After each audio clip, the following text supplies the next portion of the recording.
Shalom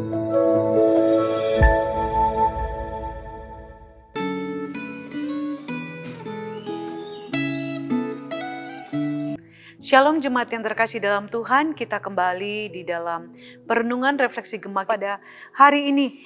Sebelumnya mari kita masuk di dalam doa. Ya Tuhan, terima kasih kebaikan dan kasih setiamu yang tidak pernah berkesudahan terus kami rasakan dalam hidup kami. Dan saat ini Tuhan, kami akan kembali membaca dan merenungkan firman-Mu. Berkati waktu ini Tuhan, sehingga menjadi waktu di mana kami boleh berjumpa secara pribadi dengan Engkau ya Tuhan. Karena itu kami serahkan waktu ini, berkati setiap kami. Dalam nama Tuhan Yesus kami berdoa. Amin. Refleksi Gema kita hari ini sudah sampai kepada Mazmur nomor yang kedua. Saya akan membacakannya bagi saudara-saudara. Bacaan Alkitab saya pada hari ini saya baca dari Alkitab Terjemahan Baru edisi yang kedua. Saudara bisa membaca Alkitab saudara di rumah dan memperhatikan bagian firman Tuhan yang akan kita lakukan bersama-sama. Demikian firman Tuhan. Mengapa rusuh bangsa-bangsa? Mengapa suku-suku bangsa merancang persekongkolan yang sia-sia? Raja-raja dunia bersiap-siap dan para pembesar bersekongkol melawan Tuhan dan yang diurapinya. Marilah kita memutuskan belenggu-belenggu mereka dan membuang tali-tali mereka dari kita. Dia yang bersemayam di surga tertawa. Tuhan mengolok-ngolok mereka. Lalu berkatalah ia kepada mereka dalam murkanya dan dalam kobaran amarahnya, ia menggemparkan mereka. Akulah yang telah melantik rajaku di Sion, gunungku yang kudus. Aku mau memberitahukan ketetapan Tuhan. Ia berkata kepadaku, engkaulah anakku.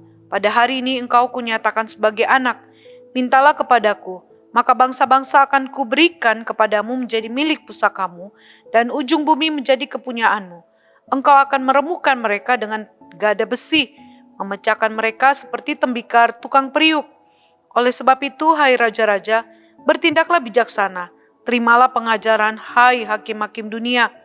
Layanilah Tuhan dengan takut dan bersukacitalah dengan gemetar. Ciumlah sang anak, jangan sampai dia murka dan kamu binasa di jalan, sebab mudah sekali murkanya menyala. Berbahagialah semua orang yang berlindung padanya. Saudara-saudara, mungkin tidak semua kita tahu siapa Kim Un-guk ya. Kim Un-guk adalah seorang atlet angkat besi dari Korea Utara yang memenangkan medali emas di Olimpiade London, saudara. Setelah rekor dunianya terangkat pada waktu itu, di dalam sebuah wawancara, dia menyampaikan sebuah kalimat saudara seperti begini. Saya memenangkan tempat pertama karena panglima tertinggi yang bersinar, yaitu Kim Jong-un, memberi saya kekuatan dan keberanian. Saudara, ucapan Kim Un-guk ini adalah gambaran tentang pemujaan yang ditujukan kepada manusia dengan mengabaikan saudara keberadaan dan campur tangan Allah. Banyak orang di dunia ini yang lebih mengagungkan kekuatan serta kemampuan manusia daripada mengagungkan Allah dalam hidup mereka. Mereka menjalani hidup semau mereka sendiri, mengabaikan Allah, dan tidak berpikir untuk mencari Dia.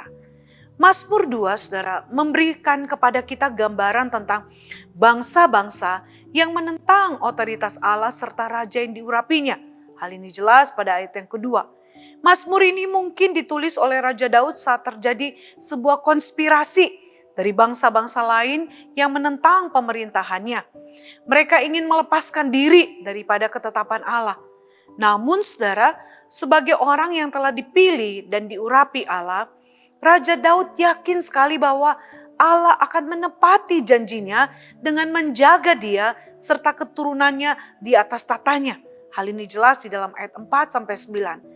Dan pada akhirnya pengharapan terbesar terwujud saat Raja Mesias datang ke dalam dunia melalui garis keturunannya sendiri, saudara. Dan kita sudah melihat nubuatan itu telah digenapi melalui kelahiran Yesus. Manusia, saudara, tidak dapat menentang rencana yang telah ditetapkan Allah. Kita melihat, saudara, bagi orang-orang yang menentang Allah di dalam ayat 4, Allah menertawakan dan mengolok-ngolok ketidakpahaman manusia tentang siapa Allah, tentang kuasanya. Manusia, saudara, tidak akan dapat menentang Allah yang berkuasa atas surga dan bumi. Saudara, saat manusia ingin memberontak melawan Allah, kita harus sadar betul bahwa Allah sama sekali tidak merasa terancam. Kuasanya begitu besar dan posisinya sangat aman sehingga ia tidak menganggap, saudara, koalisi kekuatan manusia sebagai ancaman bagi pemerintahannya. Kekuasaan dan keamanan seperti ini tidak akan pernah menjadi ciri pemerintahan Israel dan Yehuda. Dengan demikian, saudara, pasal ini adalah bagian yang penuh harapan dari cita-cita dan harapan mesianik Israel, bahwa Tuhanlah yang akan menopang raja-raja dari keturunan Daud.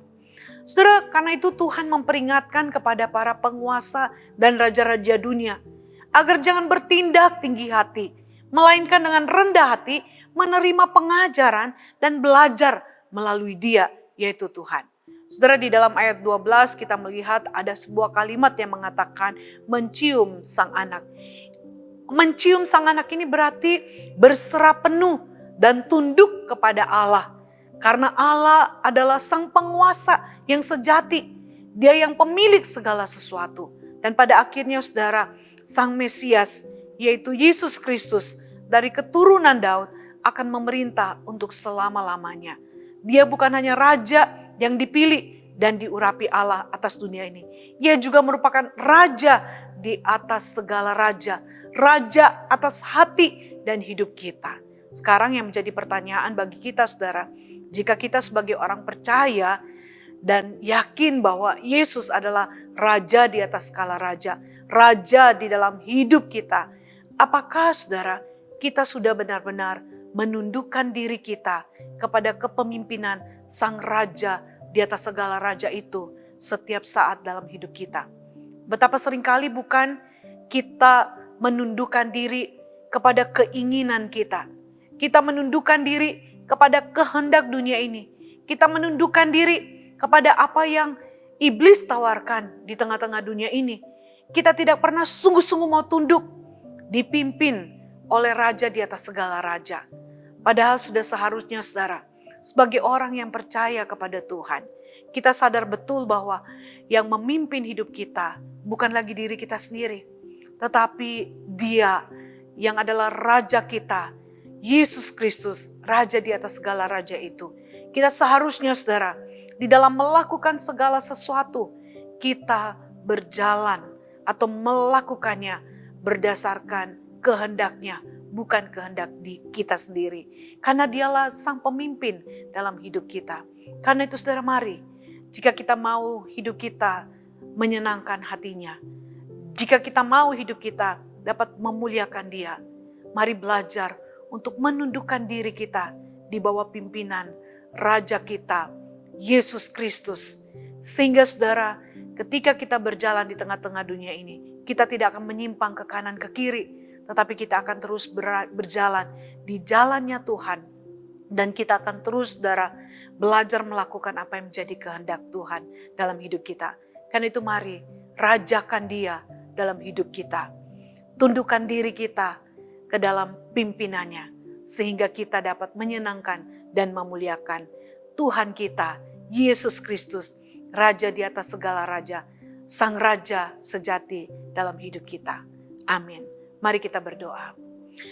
Ya Tuhan, terima kasih, kami bersyukur memiliki Raja di atas segala raja, yaitu Engkau, Tuhan kami Yesus Kristus. Tolong kami, Tuhan, agar kami mau terus menundukkan diri kami di bawah pimpinan-Mu. Belajar untuk terus melakukan apa yang menjadi kehendak-Mu, bukan kehendak diri kami. Sehingga kami boleh dapat memuliakan Engkau. Terima kasih untuk kebenaran firman Tuhan yang kembali mengingatkan kami bahwa kami harus menundukkan diri kepada Engkau, ya Tuhan. Terima kasih. Tolong kami semua terus merajakan Engkau dalam hidup kami. Di dalam nama Tuhan Yesus kami berdoa memohon pertolongan. Amin. Demikian refleksi Gema kita pada hari ini. Tuhan Yesus memberkati saudara sekalian.